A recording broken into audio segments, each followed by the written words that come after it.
नमस्कार, मैं हूं अर्चित और आप देख रहे हैं एक्सेस भारत न्यूज। चलिए रुक करते हैं इस खास खबर की ओर। देश की राजनीति में एक बड़ा बदलाव आने की आहट सुनाई दे रही है। लोकसभा सीटों के विस्तार को लेकर केंद्रीय गृह मंत्री अमित शाह का बयान चर्चा में है। अमित शाह ने संकेत दिए हैं कि आने वाले समय में लोकसभा की कुल सीटें बढ़कर करीब 850 तक पहुंच सकती है। अगर ऐसा होता है तो ये आजादी के बाद देश की राजनीति में सबसे बड़ा संरचनात्मक बदलाव माना जाएगा।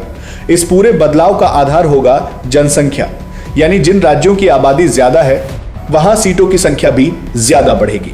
अगर आंकड़ों पर नजर डालें तो सबसे ज्यादा फायदा उत्तर प्रदेश और महाराष्ट्र जैसे बड़े राज्यों को मिल सकता है। इन राज्यों की जनसंख्या ज्यादा होने के कारण यहां लोकसभा सीटों में बड़ी बढ़ोतरी देखने को मिल सकती है। वहीं दक्षिण भारत के 5 राज्यों तमिलनाडु, कर्नाटक, आंध्र प्रदेश, तेलंगाना और केरल की सीटें भी 129 से बढ़कर करीब 195 तक पहुंच सकती हैं। लेकिन इस पूरे मुद्दे के साथ एक बड़ा राजनीतिक सवाल भी जुड़ा हुआ है। क्या यह बदलाव देश के राजनीतिक संतुलन को बदल देगा? क्या इससे कुछ राज्यों का प्रभाव बढ़ेगा और कुछ का कम हो जाएगा?